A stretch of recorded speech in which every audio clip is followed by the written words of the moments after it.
Estás clamándole al Señor porque no quieres ir de deuda en deuda, sino de gloria en gloria como la luz de la aurora.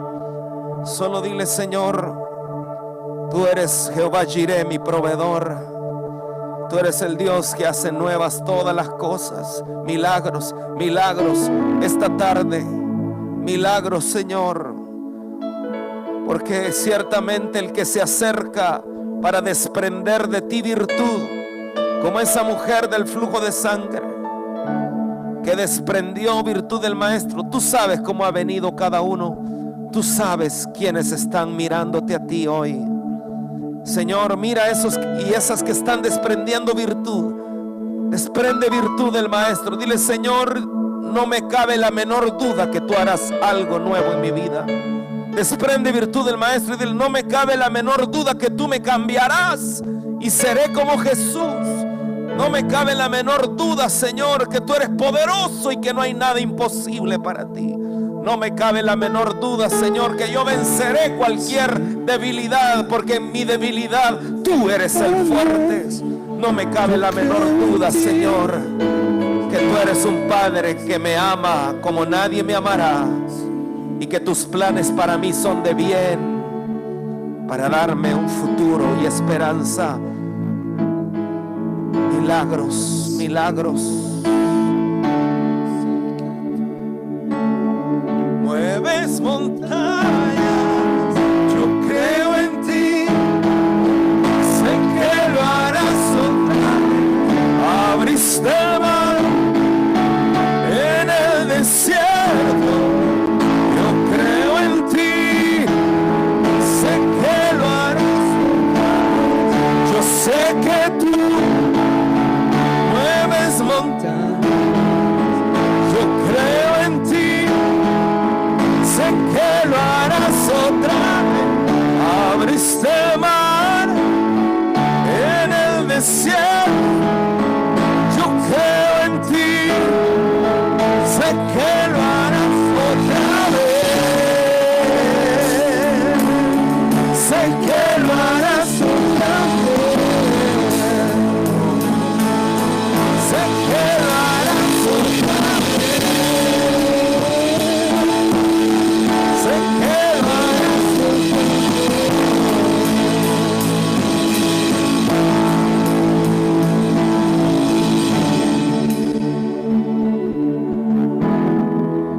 Promesas siguen, tú eres fiel. Confiado, confiado andar en tus manos.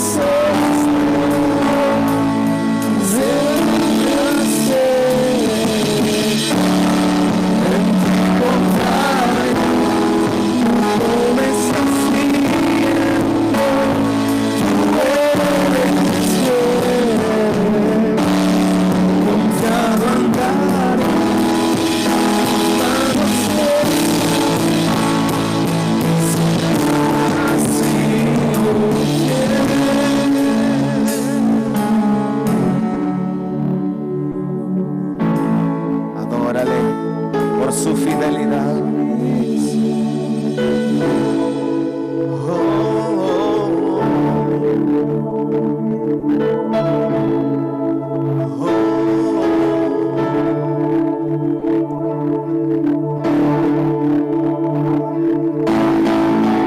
Sí, Señor.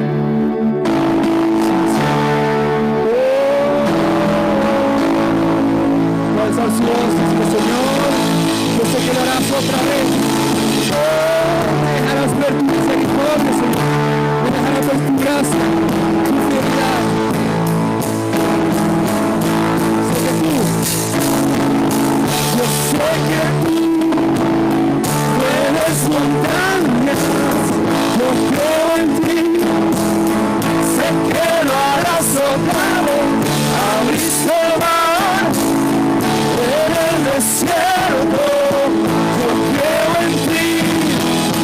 Sé que lo harás otra vez.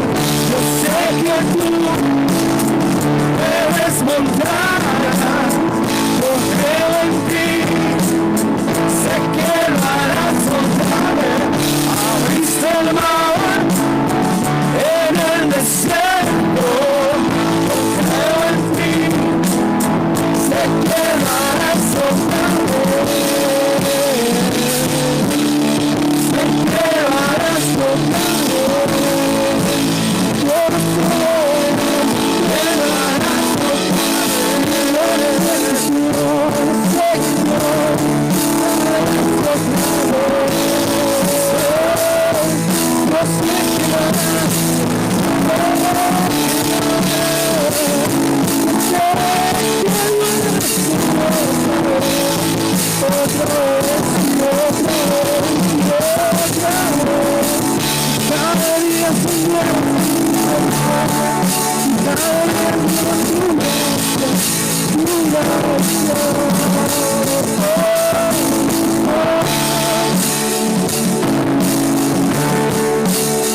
Pedro había visto al Señor sanar, levantar paralíticos. Había visto al Señor resucitar a Lázaro. Pero llegó el momento donde el Señor ya no estaba visible. Pero Pedro tenía una decisión que tomar, y era creer lo que el Señor les había profetizado. Las cosas que yo hago, ustedes también las van a hacer, y aún mayores, porque yo voy al Padre. Y ahí estaba Pedro frente a ese paralítico, ese cojo, que le pedía dinero. Pero él le dice: no tengo oro ni plata. ¿Será que Dios puede usarme a mí? ¿Será que tú puedes volver a hacer un milagro? ¿O solo cuando Jesús estaba conmigo? Pedro en su corazón estaba creyendo que él lo haría otra vez, que no se trataba de Pedro, se trataba del Cristo de la gloria que moraba dentro de Pedro. ¿Sabes? No se trata de usted ni de mí, se trata del Cristo que está morando dentro de nosotros. Todo lo puedes en Él, todo lo puedes en Él. Y Dios no solo va a hacer un milagro en tu vida, Dios va a hacer un milagro a través de tu vida. Dios te va a usar a ti como un guerrero valiente, forzado, y vas a ver la gloria de Dios. Una última vez digámosle: yo sé que tú mueves montañas, yo creo en ti. Sé que, oh Sarabaquera, abriste mar en el desierto. Creo en ti, yo creo en ti. Sé que lo harás. Yo sé que tú mueves montañas. Yo creo en ti. Sé que lo harás, lo harás. Abriste el mar en el desierto. Yo creo en ti, Jesús. Sé que sé que lo harás, sé que lo harás a través de ti, a través de mí. Sé que lo harás otra vez. Sé que lo harás otra vez. Si lo crees, dale aplausos de fe al Señor. Tú lo harás, tú lo harás, tú lo harás. Gracias, gracias, gracias, gracias, Padre. Gracias porque tú haces nuevas todas las cosas. Ayúdeme a abrazar a alguien ahí cerca y dígale: Él lo hará otra vez en su vida, mi hermano. No temas, Él lo hará otra vez. ¿Estamos bien acá? ¿Sí me puedo mover acá? Sí, estamos. Aleluya, bienvenidos, bienvenidos todos. Puede tomar su asiento. Muchísimas gracias por acompañarnos esta tarde en Comunidad Cristiana Luminares. ¿Habrá alguien que nos visite por primera vez? Aparte de nuestro invitado, Gonzalo ya había venido, pero tenemos una bendición muy grande esta tarde. Nos visita un hermano que admiro mucho. Él es un gran compositor del Señor, pero no solo es compositor y salmista, sino su ministerio más importante es que es esposo y tiene 4 hijos. Así que es un ministerio más importante, tiene 4, ¿verdad? 4 tremendos hijos que son españoles. Él es salvadoreño, pero está ha abierto una obra desde hace ¿cuántos años, Saúl? 10 años en Madrid. Así que ¿cuántos son del Madrid? Pero la esposa es de Barcelona, ¿verdad? La esposa es de Barcelona. Así que hay empate ahí. Quiero que recibamos con mucho cariño al pastor Saúl Valle, un tremendo siervo que amamos mucho. Así que, pastor, el tiempo es tuyo. Él tiene un mensaje de parte del Espíritu Santo para nosotros. Bienvenido. Gracias por aceptar la invitación. No sé si vas a cantar o lo que tú quieras. Gracias. Gracias. Bueno, qué alegría conocerles. Realmente a quien yo admiro es a Ricardo. Y no te voy a llamar viejo, pero yo recuerdo muy jovencito verlo cuando él llegaba allá a Iglesia Lim y, y cantaba y ministraba y yo era muy bendecido con su música y hoy es un verdadero privilegio estar aquí. Gracias, como él decía, hace 15 años que estoy trabajando como misionero en España y hace 10 años que comenzamos un trabajo misionero con el IM, que es la denominación con la que yo estoy trabajando. Una pequeña célula que abrimos primero en Jaén, que es una ciudad que está en el sur de España, en una comunidad llamada Andalucía, y después casi alternamente en Madrid.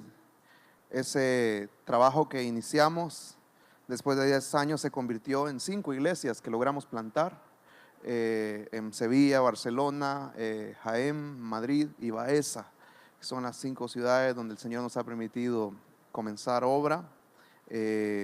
Y bueno, ahí estamos trabajando para la gloria del Señor, intentando colaborar un poco con la evangelización o reevangelización del continente europeo, aunque realmente en la historia de España nunca llegó el avivamiento ahí, ¿no? Sino que la Inquisición lo apagó y hasta no hace muchos años, en la década de los 50, 60, todavía era prohibido predicar el evangelio a los pastores protestantes, así les llamaban ellos, ¿no?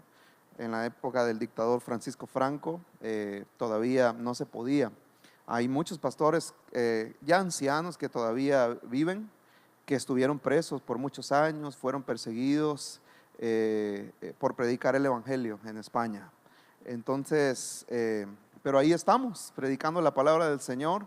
En los últimos 20 años el evangelio en España ha tenido un crecimiento como nunca en su historia, y eso debido a la llegada de la inmigración y sobre todo del inmigrante latinoamericano, ¿no? Cómo Dios hace las cosas, ¿no? Cómo Dios trabaja a lo largo de la historia. 2 cosas sucedieron realmente. En el año 1992, el rey Juan Carlos II, pidió perdón a los judíos porque sus antepasados les expulsaron en 2 ocasiones.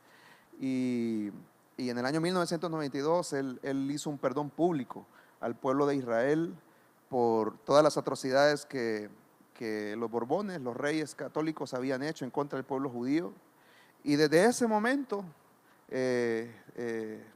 increíblemente, el evangelio comenzó a crecer, a crecer, a crecer, y no ha parado de crecer hasta el día de hoy.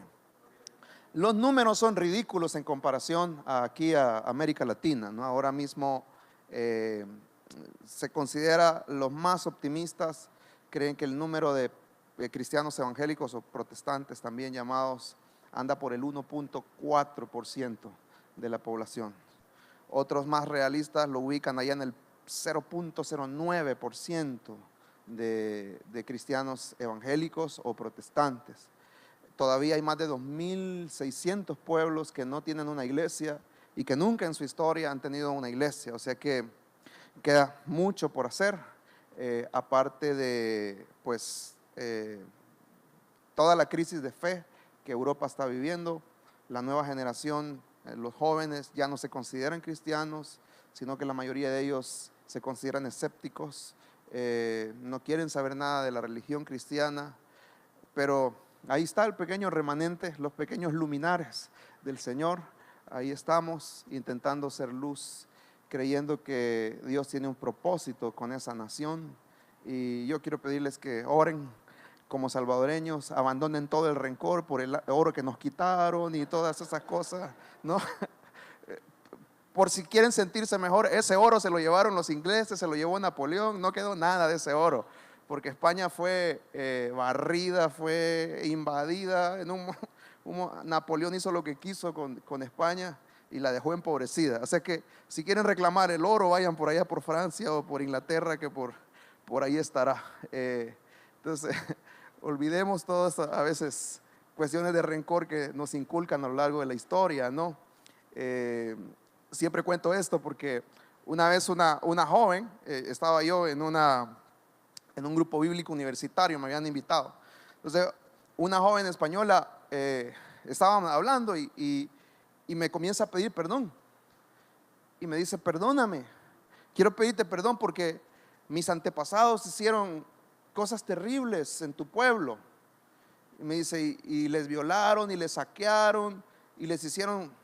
Y yo le dije: no me pidas perdón, porque en todo caso serán mis antepasados, porque nosotros estamos todos mezclados. Los tuyos se quedaron aquí, por eso tú estás aquí, ¿no? En todo caso serán los que fueron allá y hicieron todo lo que hicieron, ¿no? Pero hay como esa división, ¿no? Yo quiero pedirles que oren por la iglesia en Europa. El trabajo es sufrido. Hay una persecución no física, pero sí ideológica en este momento contra la fe cristiana en general. Y bueno, y necesitamos que el Señor nos siga dando las fuerzas para hacer luz, ¿no? Creyendo que el poder del Evangelio es la alternativa de vida que esas naciones necesitan. Así es que, bueno, ya les conté un poquito por encima el trabajo que hacemos. Gracias por la oportunidad que me dan de estar aquí. Ricardo me dijo que si quería cantar. Bueno, yo soy compositor, tengo bastante tiempo de no cantar y me pongo bastante nervioso porque no estoy acostumbrado como él. Pero le voy a cantar una canción, ¿verdad? Quiero pedirles que colaboren conmigo. Hay una canción que se llama De las cenizas me levantarás. Ese fue un tema que escribí en un pequeño piano allá. No, esa no es. Una canción que escribí en un pequeño piano allá en Jaén y que, bueno, nunca esperé lo que Dios iba a hacer con ese tema. Salió, le contaba a Ricardo que Maranatha Latin Music lo tomó, lo grabó en uno de sus discos. Me lo pidió Miguel Ángel Guerra, que es un cantante hondureño, un poco conocido, pero quiero compartirla con ustedes. Yo creo en el Dios que levanta de las cenizas, el Dios que da nuevas oportunidades y el Dios que es la esperanza de aquellos que viven momentos de dificultad. Así es que yo quisiera pedirles que se pongan de pie conmigo y vamos a cantar este tema, De las cenizas me levantarás. Gracias.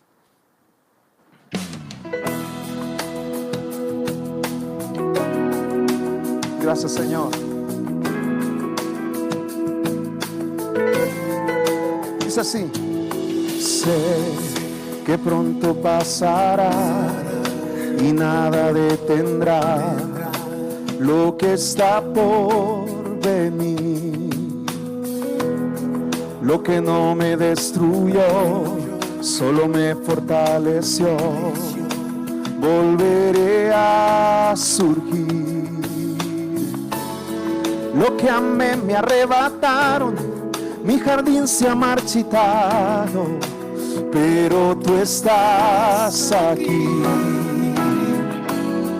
Tus propósitos no entiendo, pero todo ayuda bien a los que están en ti. Sé que de las cenizas tú me levantarás, algo nuevo harás. Del dolor tú haces cosas hermosas y sé que en mi oscuridad tu luz brillará de estas cenizas.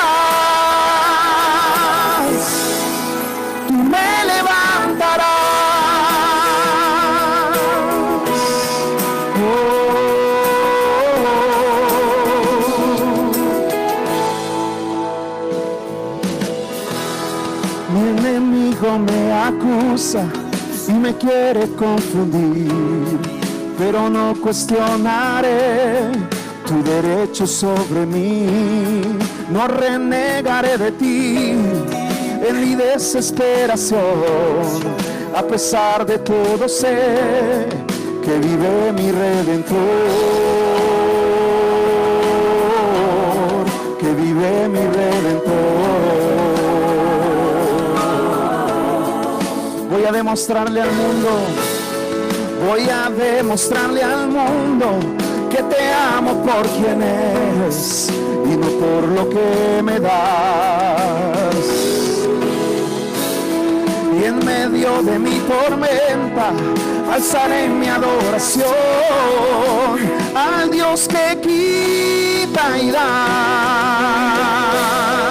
Sé que de las cenizas tú me levantarás, algo nuevo harás. Del dolor tú haces cosas hermosas y sé que en mi oscuridad tu luz brillará. De estas cenizas tú me levantarás, algo nuevo harás. Del dolor tú haces cosas hermosas y sé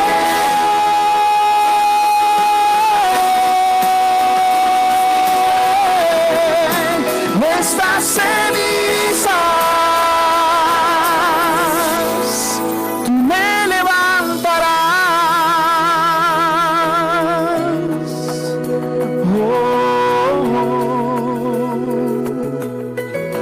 Puedes levantar tus manos al cielo ahí donde estás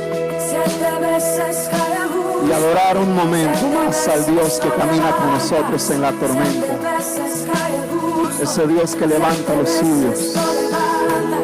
7 veces cae justo, 7 veces lo levantas, 7 veces cae justo, 7 veces lo levantas. Tú me levantarás. Tú nos sostienes. Gracias por tu misericordia, Señor.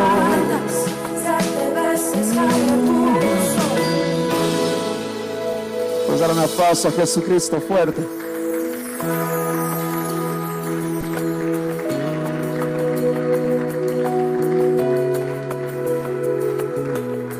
Dios es el Dios que nos levanta de las cenizas. Si queréis escuchar un poquito más, pues en Spotify está la producción entera. Pues buscáis ahí Saúl Valle y aparecerá la producción Promesas. Quisiera invitarte que abras tu Biblia en el libro de Hechos de los Apóstoles, capítulo 4.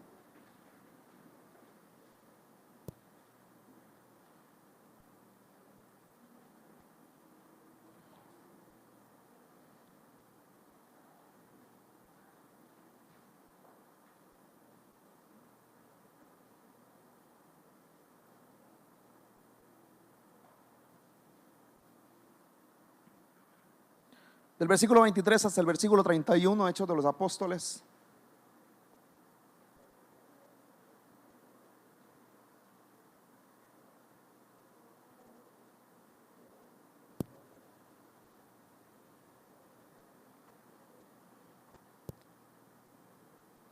Y dice la palabra del Señor así, versículo 23.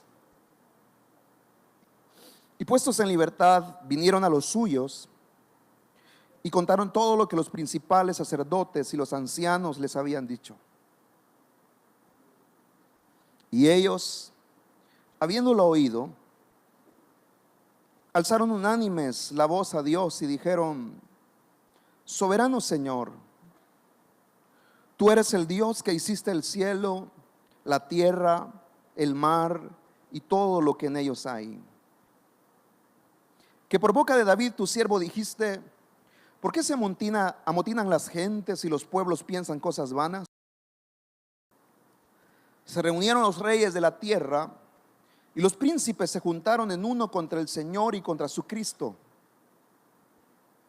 porque verdaderamente se unieron en esta ciudad contra tu santo Hijo Jesús, a quien ungiste Herodes, Poncio Pilato, con los gentiles y el pueblo de Israel, para hacer cuanto tu mano y tu consejo habían antes determinado que sucediera.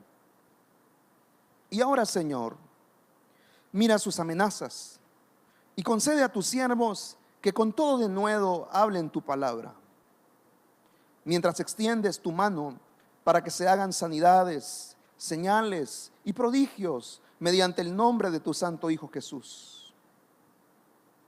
Cuando hubieron orado, el lugar en que estaban congregados tembló y todos fueron llenos del Espíritu Santo y hablaban con denuedo la palabra de Dios. Quisiera invitarte que podamos orar juntos un momento y pedirle al Espíritu Santo que nos acompañe en la exposición de su palabra. Señor, te doy gracias por la bendición y el privilegio que nos das de estar aquí al abrigo de tu presencia esta tarde. Gracias por esta congregación, Señor, que tú estás levantando y consolidando en esta ciudad. Hoy quiero pedirte que en tu gran amor y tu misericordia para con tu pueblo puedas hablar a nuestras vidas. Te hemos alabado, te hemos exaltado, pero nosotros somos dependientes de tu palabra. Necesitamos que hables a nuestra vida. Y es por eso que te pedimos que tu Espíritu Santo esté acompañando este momento, para que no solamente sea una exposición intelectual, sino que sea, Señor, una palabra que venga del cielo, un rema para nuestras vidas. Háblanos, Señor, y que tu palabra traiga libertad, nuevas fuerzas, que tu palabra, Señor, pueda obrar en medio de las distintas necesidades que hay aquí expresadas, y que sobre todas las cosas, aquellos que están aquí, pero sus corazones están lejos de ti, puedan venir a la luz de tu verdad por medio del consejo de tu palabra. En el nombre de Jesús te lo pedimos. Amén y amén. No sé si ustedes van a coincidir conmigo en que la vida está llena de distintos ciclos y distintas etapas por las que todos hemos de pasar. Hay momentos de paz, momentos como nosotros le llamamos de cielos abiertos, momentos en los que podemos ver la bendición del Señor, en los que parece que cada uno de los planes y de los proyectos que emprendemos se están cumpliendo, las cosas avanzan. Y esos momentos suelen ser momentos muy gratificantes para cada uno de nosotros. Y quisiéramos que esa fuera la constante en la vida, ¿no? Y es que cada una de las cosas que emprendamos se pueda cumplir, que las cosas siempre vayan a mejor. Desde el momento en el que el Espíritu Santo había reposado sobre la iglesia en el día del Pentecostés, donde ellos estaban reunidos, hasta este momento, los teólogos consideran que habían pasado entre 5 y 10 años.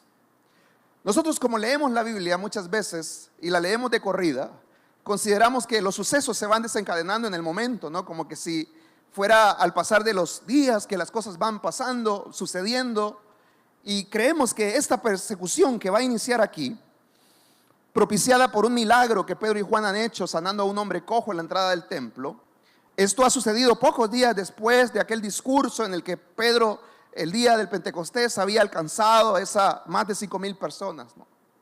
Pero la verdad es que, como les digo, los estudiosos de la Biblia consideran que por lo menos 5 años habían pasado. Otros, los más optimistas, creen que 10 años. O sea que había pasado un tiempo, ya fueran 5 o 10 años, en los que la iglesia había tenido paz. Los judíos no habían considerado todavía a la iglesia cristiana como una amenaza.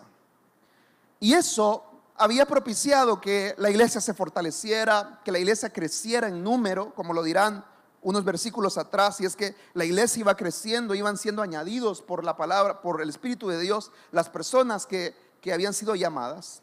Entonces, la iglesia estaba creciendo, estaba avanzando en número, se estaba fortaleciendo. y las autoridades no estaban obstaculizando el trabajo de ella. Esto nos habla de una cosa, y es que esta iglesia aprovechó los momentos de bonanza y de paz que llegaron a sus vidas. Digo esto porque lastimosamente parte de nuestro trabajo allá en España no solamente es trabajar, intentar evangelizar a las otras nacionalidades que están ahí, sino que uno, o a los españoles, sino que uno también recibe personas que vienen de América Latina. Y casi siempre el que migra es aquel que sufre, ¿no? Es aquel que se tiene que ir por causa de escasez o persecución, situaciones que se dan aquí en el país que son terribles. Cuando uno escucha las historias de que la gente le llega contando de la razón por la que tienen que emigrar.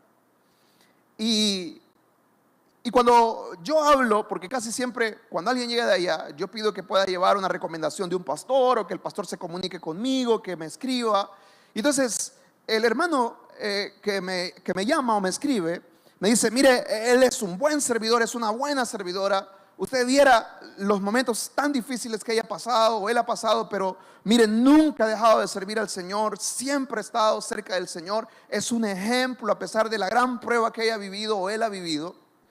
Y cuando estas personas llegan allá, pues los momentos, los primeros 3 meses de un inmigrante son los más críticos, los más vulnerables, sobre todo cuando llegan a un lugar en el que no conocen a nadie más.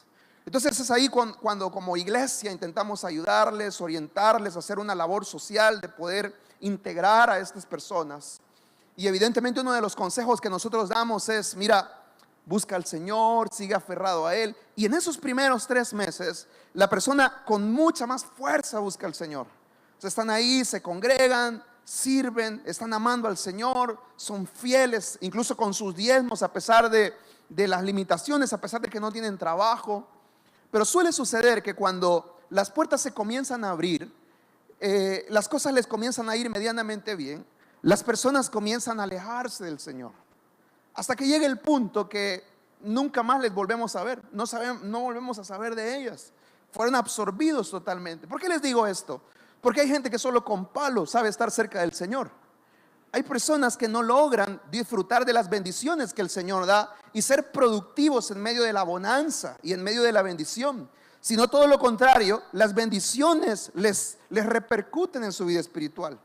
Esta iglesia no fue así, sino que en la bonanza, en la paz, ellos crecieron, se fortalecieron, no perdieron el tiempo, no se dejaron absorber, sino que fueron una iglesia que aprovechó los momentos de bendición que el Señor les estaba dando.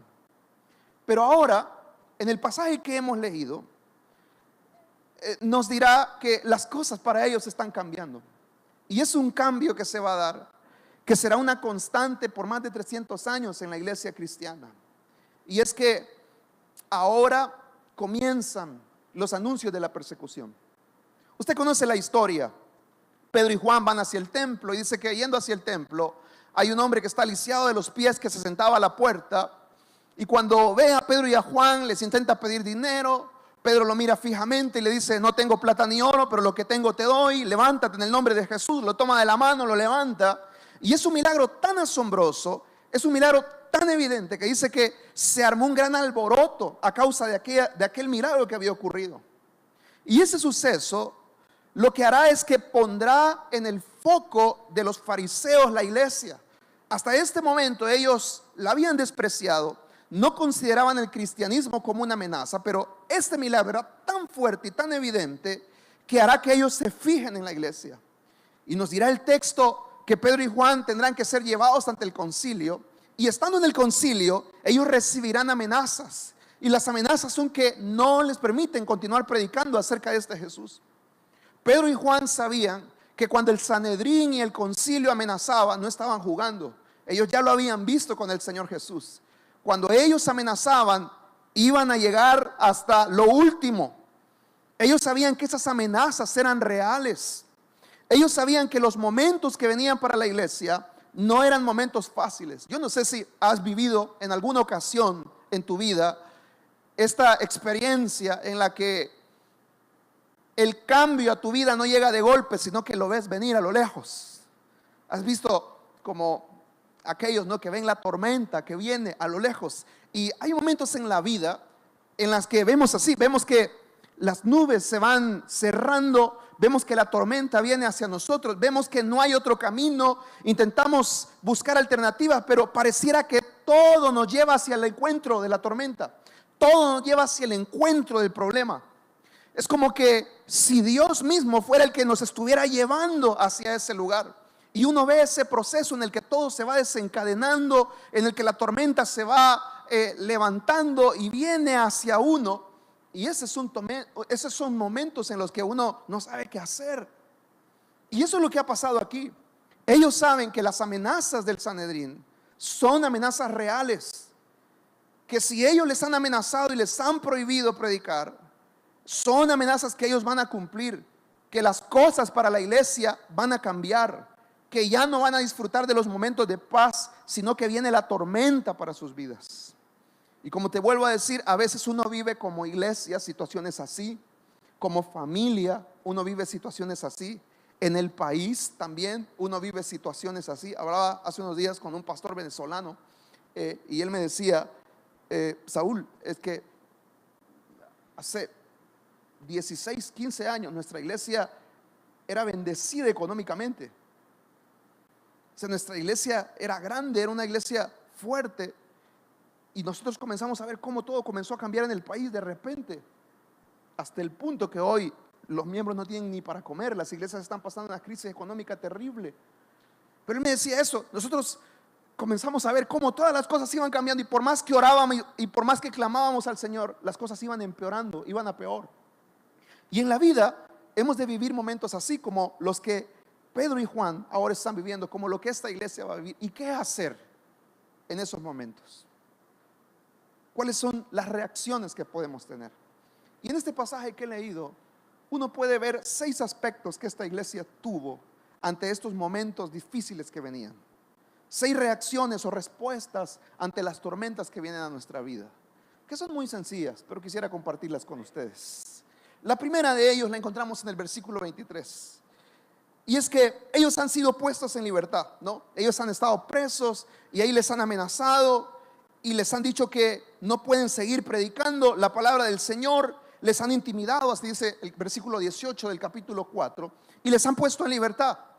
O sea, les han dado una oportunidad de gracia. La próxima ya no iba a dejarlos libres, sino que ya iban a hacer acciones verdaderas. Y entonces lo que ellos hacen, en el versículo 23, dice que lo primero que hacen cuando son puestos en libertad es que buscan a los suyos. Pero cuando yo leo esto, interpreto una cosa, y es que ante la situación que venía, lo primero que buscaron fue la unidad en la iglesia, fortalecerse en la unidad.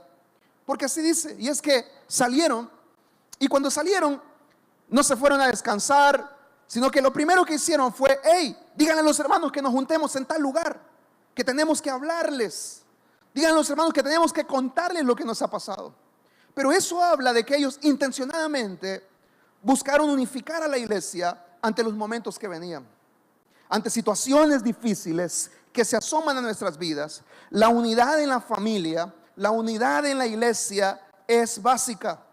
Una iglesia que no camina en unidad nunca prosperará. Ahora, debemos entender qué significa la unidad.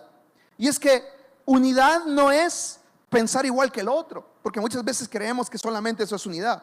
Y es cuando tú y yo pensamos exactamente igual, queremos las mismas metas y los mismos sueños en la vida, cuando somos gemelos en pensamiento. Pero no es así, sino que la verdadera unidad se logra cuando encontramos personas que, a pesar de nuestras diferencias, logran mantener el compromiso que hay los unos por los otros.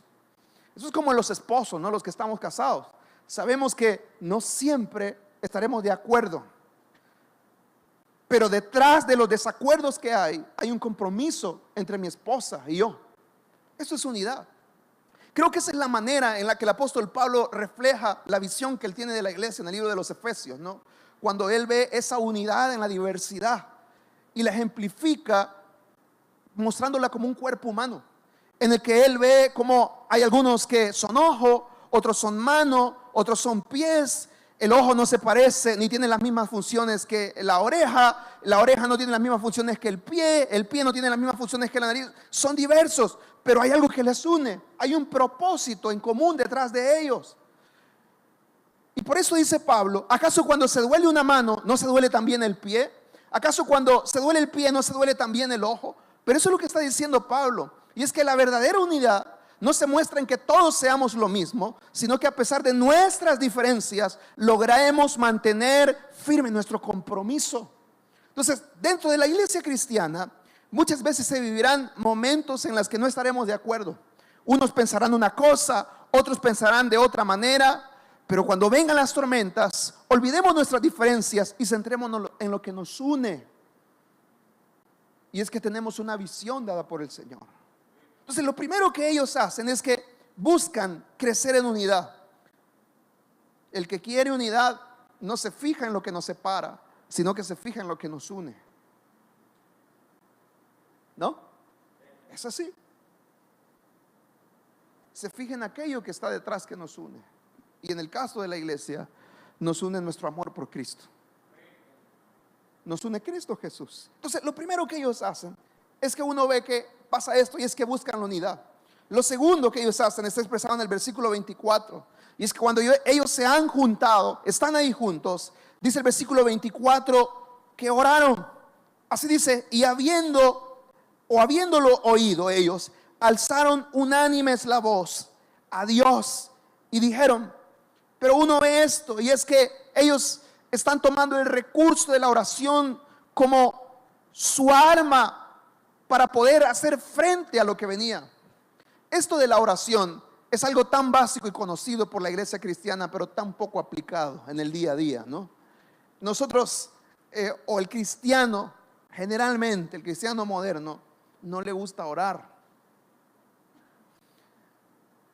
Dice Leonard Ravenhill en su libro ¿Por qué no llega el avivamiento? No sé si lo habéis leído alguna vez. Dice que la iglesia cristiana o la reunión de oración de la iglesia moderna se ha convertido en la cenicienta de la iglesia, en la despreciada.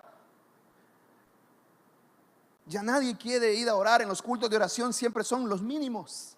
No sé si sabías, pero en la Catedral Metropolitana, en la iglesia en la que Spurgeon predicaba antiguamente, la reunión de oración era la más asistida. Y para poder ir a la reunión de oración se repartían tickets, porque era tal la cantidad de personas que querían ir a la reunión de oración que no podían. Entonces tenían que repartir tickets y solamente con ese ticket se podía entrar.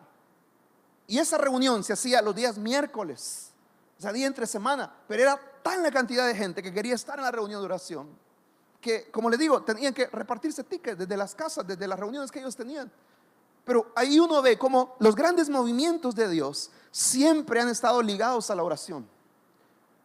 Toda familia que crece y avanza y ha sido usada por Dios, todo ministerio ha comenzado desde esta base de tomar la oración como el arma básica de su ministerio, de su familia, de su iglesia, de su vida. Entonces nosotros hemos de entender esto, que lo que ellos están haciendo aquí ante las amenazas que vienen, lo primero que hacen es orar.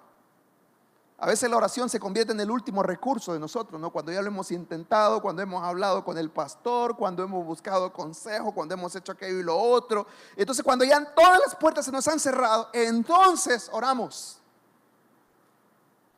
Pero debe ser lo contrario. Lo primero que deberíamos de hacer es orar. Antes que cualquier cosa es doblar rodillas, buscar a Dios en oración, clamar por su presencia. Entonces ellos oran. Lo primero es buscan la unidad. Lo segundo es que oran. Lo tercero lo vemos en el versículo 25 y 27. Y es que ellos se fortalecieron en una verdad. Y es que recordaron cómo los planes del enemigo habían sido inútiles en el pasado. Porque eso es lo que dice el versículo 25. Lee conmigo. Dice: porque de boca de David tu siervo dijiste: ¿por qué se amotinan las gentes y los pueblos piensan cosas vanas? Se reunieron los reyes de la tierra y los príncipes se juntaron en uno contra el Señor y contra su ungido. Porque verdaderamente se unieron en esta ciudad contra tu santo Hijo Jesús, a quien ungiste Herodes, Poncio Pilato, con los gentiles y el pueblo de Israel.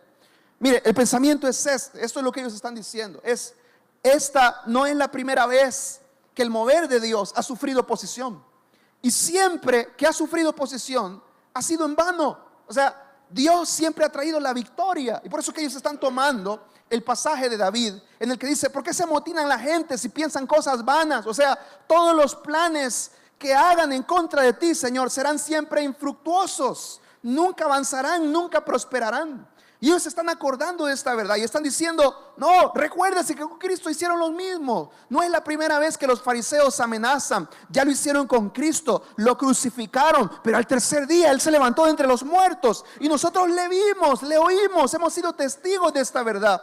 Por lo tanto, no temamos, porque así como el enemigo se levantó en el pasado y no pudo hacer nada, aunque se levante hoy contra nosotros, tampoco lo podrá hacer. Entonces, pero ese es el principio que ellos están aplicando a sus vidas. Y es que están recordando que no es la primera vez que viven pruebas. Lo que pasa es que, como Spurgeon dirá en una de sus famosas frases, ¿no? Nosotros los cristianos escribimos en arena las bendiciones de Dios y en mármol los problemas que tenemos. Nos centramos en el problema y nos olvidamos que no es la primera vez que hemos vivido situaciones así, que en el pasado a lo mejor vivimos situaciones peores y de todas ellas el Señor nos libró.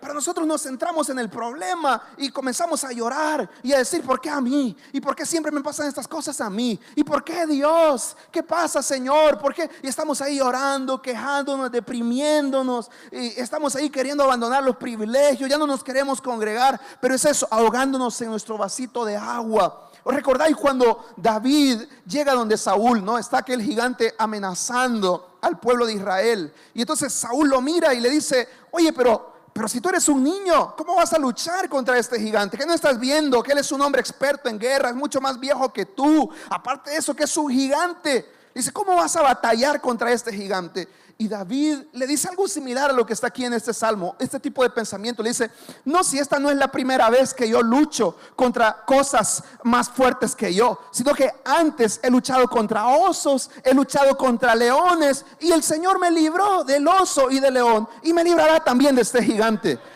Si me libró del oso y del león, que eran animalitos que no querían hacer nada sino simplemente alimentarse, no me va a librar de ese circunciso que está amenazando al pueblo de Dios, que está humillando al ejército de Dios.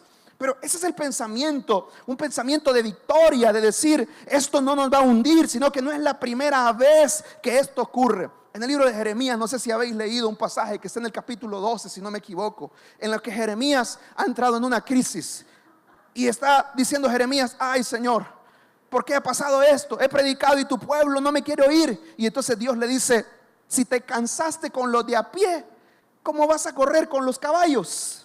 ¿Cómo vas a correr cuando vengan los caballos? O sea, lo que Dios le está diciendo: Jeremías, con esta primera batallita que has tenido, ya te has dado por vencido. ¿Cómo vas a hacer cuando vengan las peores?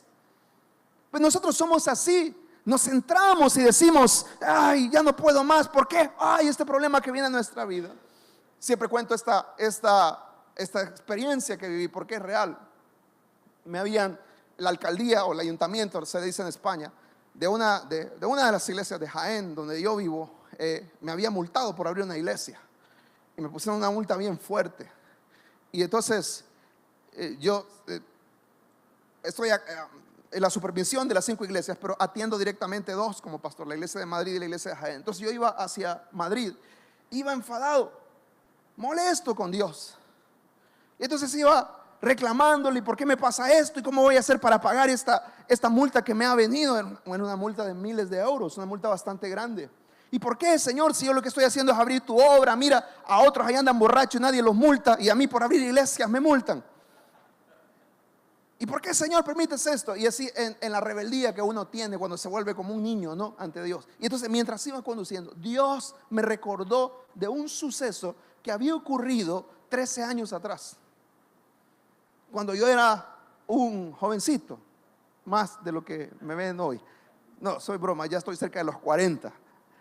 Entonces, cuando yo llegué a España, los primeros 5 años yo los dediqué a ser misionero itinerante. Yo andaba visitando iglesias y me quedaba 5 o 6 meses a apoyar iglesitas pequeñitas que no tenían músicos. Hay muchas iglesias allá en España, iglesias de 20, 30 personas que no tenían músicos. Entonces yo estaba 5 o 6 meses ahí y formaba algún jovencito que hubiera ahí. Entonces cuando ya podía tocar algún instrumento, guitarra o piano, me iba a otra iglesia y así estaba. Pero eso implicaba que yo tenía que vivir de lo que las iglesias me pudieran dar. Y entenderá que una iglesia de 30 personas, 20 personas, casi todo su capital lo utilizan en poder pagar el local. La mayoría de pastores en España no viven y no trabajan a tiempo completo, sino que tienen que tener otro tipo de trabajo también para poder sostenerse. La iglesia es pobre y casi todo se utiliza para sufragar los gastos del local. Entonces las iglesias poco me podían dar. Entonces yo recuerdo, en ese tiempo estaba viviendo en Barcelona y había logrado alquilar una habitación. Y esta habitación era de 2 viejecitos que al final de sus vidas, lastimosamente ellos lo habían perdido todo, porque ellos eran españoles que en la guerra civil habían emigrado a Venezuela, con mucho trabajo habían salido adelante, habían levantado negocios allá, y cuando llegó Chávez al poder les expropió todo lo que tenían, les quitó todo y los mandó de vuelta para España sin nada. O sea, imagínese usted, ¿no? Toda su vida, todo su esfuerzo se los quitó y los mandó de vuelta y le dijo: ustedes son extranjeros, no tienen nada que hacer aquí, váyanse a su país. Y allá llegaron estos viejecitos, ¿sí? Y era la situación de ellos económica era muy difícil y por eso tenían que alquilar habitaciones. Muy buena gente. Entonces me alquilaban una habitación, costaba en ese momento 253 euros. Entonces había llegado el día de pago y yo no tenía cómo pagarles. Entonces yo le dije: mire, espéreme, porque el fin de semana me han invitado bueno, no le dije que me habían invitado a una iglesia, pero pensaba yo: espéreme para el lunes o el domingo en la noche, le voy a pagar, porque me habían invitado a otra iglesia a predicarle a los jóvenes y a cantar. Entonces yo dije: bueno, ahí me van a dar algo y yo estoy confiado que Dios me va a proveer ahí. Entonces fui, canté, prediqué y literalmente el pastor ni me saludó, o sea, así como lo escuchan, ni me dijo gracias, sino que terminé y llegó otro y me dijo: bueno, Saúl, muchas gracias por haber estado con nosotros, estuvo muy bonito todo. Y yo dije: bueno, pues ya está, me voy a ir. Y iba hacia el metro, entré a la boca de metro y llegué, me subí y tenía que hacer un transbordo entre una estación y otra. Entonces cuando me bajé del metro para hacer el transbordo a la otra estación, un hombre me tocó la parte de atrás de la camisa y me dijo: perdone, perdone. Y yo le dije: ¿qué pasa? Y me dice: me han dado esto para usted. Y yo le dije: ¿qué? Y era un sobre. Me dijo: tome, me lo han dado para usted. Entonces yo le tomé y le dije: bueno, muchas gracias. Y nunca más lo volví a ver. Entonces me senté en el andén ahí y abrí el sobre y eran, ya lo que ustedes piensan exactamente, 253 euros. Pero es que estaban los 250 euros con los 3 euros, las 3 monedas. Y cuando yo me acordé de esto, yo comencé a llorar. Y Dios me dijo: si te proveí cuando estabas joven, no lo voy a hacer ahora. Cuando se tratan asuntos del ministerio. Pero nosotros somos así. Nosotros somos de los que nos centramos en el problema y nos olvidamos que tal vez en el pasado vivimos situaciones peores que las que estamos viviendo. Y Dios nos suplió. Dios nunca nos abandonó. Él siempre estuvo a nuestro lado. Él proveyó, Él abrió la puerta que necesitábamos. Y si lo hizo ayer, no lo va a hacer hoy tampoco. Si Él nos bendijo en el ayer, tampoco lo va a hacer hoy. Y eso es lo que ellos están diciendo. Están diciendo: ¿por qué se amotinan las gentes? Y piensan cosas vanas. Ya lo han hecho otras veces las naciones. Se han levantado los reyes de la tierra. Herodes, los fariseos se levantaron contra tu ungido, contra tu Cristo, pero no pudieron retenerlo. Las oposiciones que ellos planearon no fueron suficientes. Y si ellos se levantan contra nosotros, también tú estarás a nuestro lado. Entonces recuerde este principio. Cuando venga el problema a su vida, cuando se asome la tormenta, intente hacer un poquito de memoria. Y vea el Facebook cuando nos mandan esas fotos de 7 años atrás, ¿no? En el que uno se ve sin la panza, sin las arrugas. Y uno comienza a recordarnos y a decir: esta foto me acuerdo cuando me la tomé. Ojalá sucediera así en nuestra vida espiritual, ¿no? Nos serviría de mucho recordar que en el ayer vivimos situaciones difíciles. Por eso es que es importante llevar un diario de oración. Es una de las disciplinas espirituales a las que yo considero que uno le encuentra una gran utilidad, llevar un diario de oración. Porque yo no sé si usted tiene un diario de oración, pero póngase a leer las oraciones que usted hizo hace 5, 6, 7 años atrás. Revíselas. Lea esas oraciones que usted le hizo al Señor y se dará cuenta que Dios siempre respondió. Lo que pasa es que no respondió lo que nosotros le decimos muchas veces. Nos dio siempre cosas mejores. No nos dio lo que queríamos, nos dio lo que necesitábamos. Pero Él siempre fue fiel. Él estuvo ahí con nosotros. Y esto es lo que ellos están haciendo, y ellos están recordando esta verdad y están diciendo: Señor, ya en la antigüedad pasó. Con el Señor Jesús lo intentaron hacer, pero fueron pensamientos vanos, fueron planes frustrados. Mire, por eso dice el libro de Romanos, ¿no? Todo ayuda bien a los que están en Cristo Jesús. O sea, todo lo que viene a nuestras vidas tiene un propósito de Dios. Y eso es el siguiente paso. Y es que ellos recordaron que todo lo que ocurre es producto de la voluntad del Señor. Así es el versículo 28, lee conmigo. Dice: para hacer cuanto tu mano y tu consejo habían antes determinado que sucediera. Ellos recordaron este principio, que todo lo que viene a nuestras vidas tiene un propósito. Que nosotros no somos hijos del azar, sino que somos hijos de destino. Y que por cuanto somos hijos de destino, Dios tiene un plan para nuestras vidas. Y muchas veces parte de ese plan es pasar por las pruebas y las dificultades. Ellos en este momento no entendían cuál era el plan de Dios. Nosotros, como ya conocemos la historia, sabemos que el plan de Dios era que la iglesia se fuera a otras ciudades a predicar, porque aquí estaba congregada en Jerusalén. Y es gracias a esta persecución que nos dirá el pasaje más adelante, que se fueron a Samaria, y de Samaria se fueron a otras ciudades, y el evangelio se expandió. O sea que Dios iba a usar esto para que ellos salieran de su comodidad. Pero eso lo sabemos ahora nosotros. Ellos en ese momento no lo sabían. No sabían cuál era el plan de Dios, pero sí tenían una seguridad y una certeza, y es que todo lo que viene a nuestras vidas es producto de la acción soberana de Dios, que Él nunca jamás dejará de tener el control, que Él siempre está guiando a su pueblo. Entonces, ante esto viene el siguiente paso, el número 5, y es que ellos decían: si viene la prueba para nosotros, solo te pedimos una cosa, y es que nos des fuerzas para continuar firme en la dificultad, y no que nos libres de ella. Porque eso es lo que dice el versículo. Mire, versículo 29, perdón. Dice: y ahora, Señor, mira sus amenazas y concede a tus siervos que con todo denuedo hables tu palabra. Vea lo que ellos están diciendo. Ellos no estaban diciendo: Señor, mira estas amenazas, que caiga fuego del cielo sobre ellos, mátalos, o que vengan las 10 plagas de Egipto, o ciérrales la boca a estos leones. No, sino que ellos están diciendo: Señor, si la prueba ha de venir, solo te pedimos una cosa, que nos ayudes a mantenernos firmes en medio de la prueba. He comprobado en mi corta vida espiritual que muchas veces la victoria en la prueba no se trata de vencer, sino más bien de permanecer, de mantenernos en pie. Que muchas veces Dios no quiere hacer el gran milagro, sino que lo único que quiere es que estemos firmes. Como cuando vienen los huracanes, no vemos en la televisión, y vienen aquellas tormentas y están los arbolitos ahí recibiendo esos vientos recios, están los arbolitos ahí doblados algunos, ¿no? Y aquello está cayendo sobre la ciudad, los carros están volando por allá, los contenedores de basura salen volando por allá, pero allá están los arbolitos agarrados, y cuando la tormenta pasa, ¡pum!, se vuelven a poner en pie otra vez.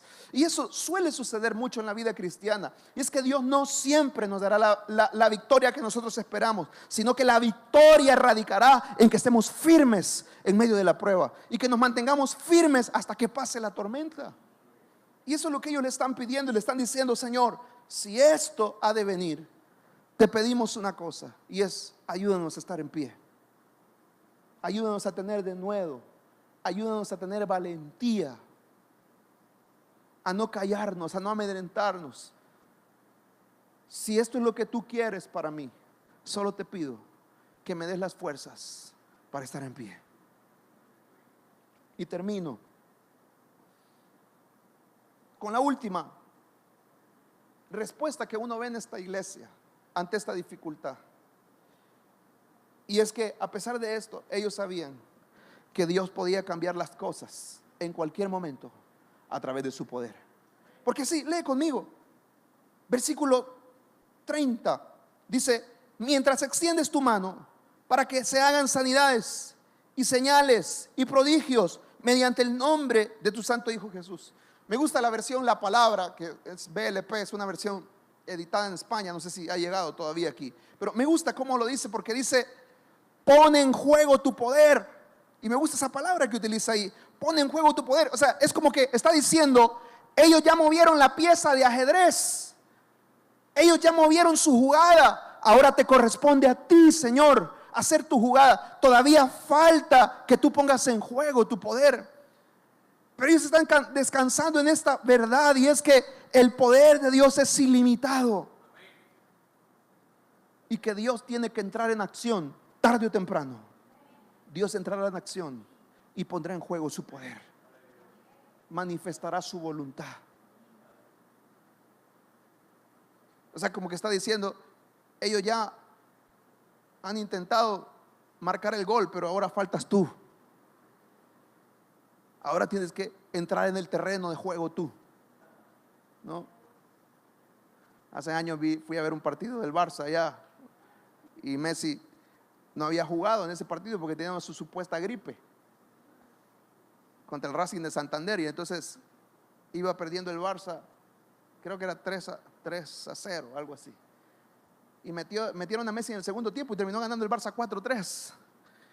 Y el director técnico bien enfadado diciendo: y esa es la supuesta gripe de Messi, ¿no? Y así se quedó como la gripe de Messi, ¿no? Que llegó y metió 4 goles o 3 goles, pero fue así, una barbaridad. Bueno, eso es lo que pasa, ¿no? Todavía tiene que jugar Dios a favor de nosotros. Ya ellos movieron su pieza, ya ellos hicieron su jugada, ahora tiene que ser Dios el que haga la suya, y Dios siempre nos dará la victoria. Entonces voy a recapitular. Ante las amenazas que vienen en nuestra vida, busquemos la unidad. En segundo lugar, hagamos de la oración nuestra verdadera arma. En tercer lugar, recordemos que no es la primera vez que estamos en una situación similar. No olvidemos que en situaciones pasadas la mano de Dios estuvo con nosotros. En cuarto lugar, recordemos que todo lo que pasa en nuestra vida es producto de la voluntad del Señor, que Dios no ha dejado de estar sentado en su reino, que Él sigue siendo el soberano de las naciones. En quinto lugar, pidámosle fuerzas al Señor, no para que nos libre de la prueba, sino para que nos dé la fuerza de soportarla, si eso es lo que Él quiere para nosotros. Y en sexto lugar, recordemos que Dios puede jugar a nuestro favor en cualquier momento, y que Él puede cambiar las cosas en el momento que Él desea, que su poder es ilimitado. 6 respuestas tuvo esta iglesia ante las dificultades, y una respuesta tuvo el Señor para ellos, y la dirá en el versículo 31. Lee conmigo, dice: y cuando hubieron orado, el lugar en que estaban congregados tembló, y todos, ¿qué dice? Fueron llenos del Espíritu Santo y hablaban con denuedo la palabra de Dios. Esa es la respuesta de Dios. ¿Sabéis que muchas veces Dios nos da más de lo que le pedimos? A veces nos da lo que le pedimos, pero otras veces nos da mucho más. Y aquí lo que Dios está haciendo es que los está empoderando. Les está diciendo: no los puedo librar de la prueba, pero no los voy a dejar solos. Mi Espíritu Santo irá con ustedes. Dios los está preparando para el encuentro, Dios los está preparando para la tormenta, Dios los está preparando para la fricción.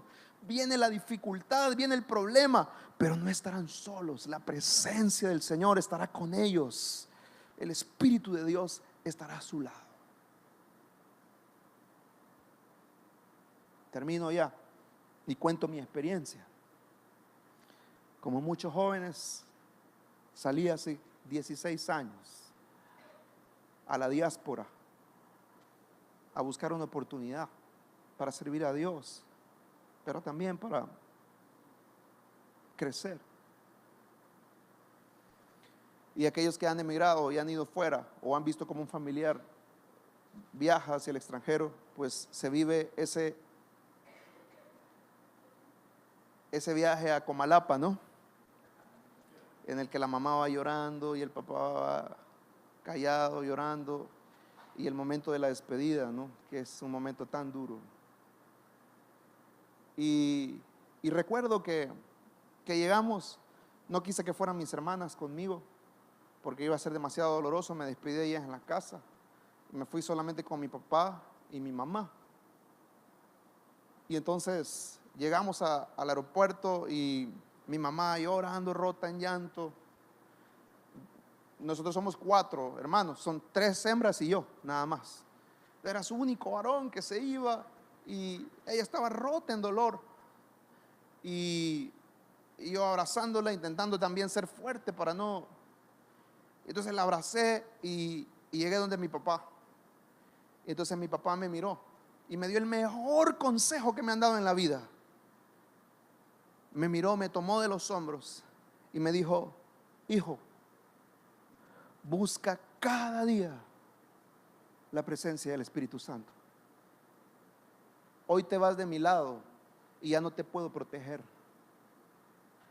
pero el Espíritu de Dios te acompaña y Él siempre estará contigo. Búscalo al amanecer, búscalo al anochecer, haz de Él tu compañía. Y yo tomé este consejo, se quedó en mi corazón y he buscado cada día la presencia del Espíritu Santo. He visto cómo muchas veces el único camino que hay es enfrentarme a la tormenta, y me acuerdo de las palabras de mi padre y comienzo a buscar esta respuesta de Dios. Y el Señor, si esto es lo que quieres, voy, pero ve tú conmigo, por favor, que tu presencia me acompañe, lléname de ti, camina a mi lado. Quisiera que oremos al Señor. Cierra tus ojos y ponte de pie si deseas.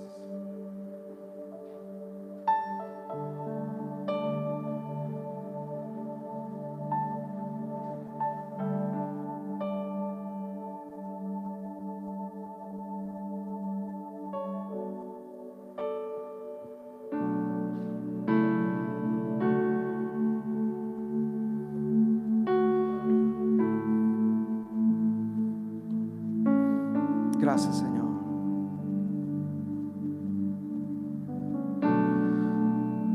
Gracias te damos por tu palabra, Señor, y tu presencia en este lugar.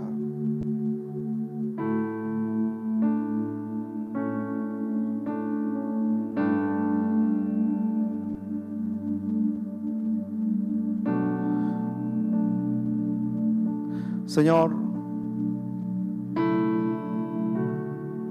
muchas veces la única dirección que tenemos es el enfrentamiento con la tormenta.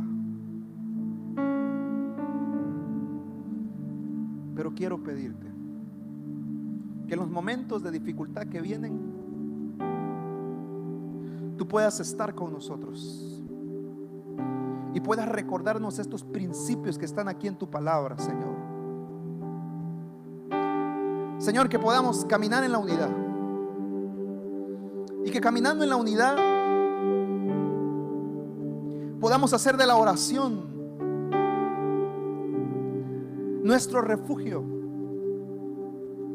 recordando que tú siempre has sido fiel, que no es la primera vez que hemos vivido situaciones difíciles, sino que anteriormente tú has estado a nuestro lado.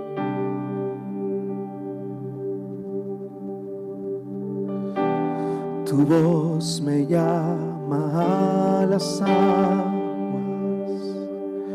donde mis pies pueden fallar.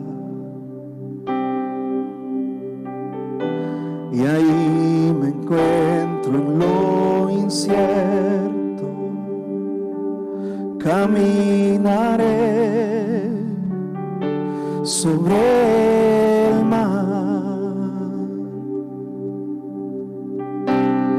A tu nombre clamaré, en ti mis ojos fijaré. En tempestad descansaré en tu poder, pues tuyo soy hasta el final.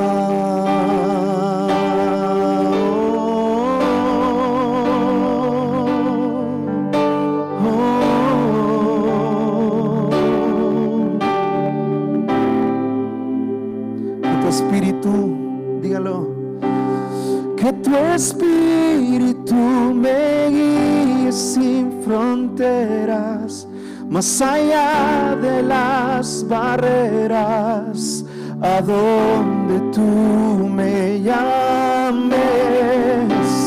Tú me llevas más allá de lo soñado, donde puedo estar confiado al estar en tu presencia. Que tu espíritu me guíe sin fronteras, más allá de las barreras, a donde tú me llames. Tú me llevas más allá de lo soñado, donde puedo estar confiado al estar en tu presencia. A tu nombre clamaré, en ti mis ojos fijaré. En tempestad descansaré en tu poder, pues tuyo soy hasta el final.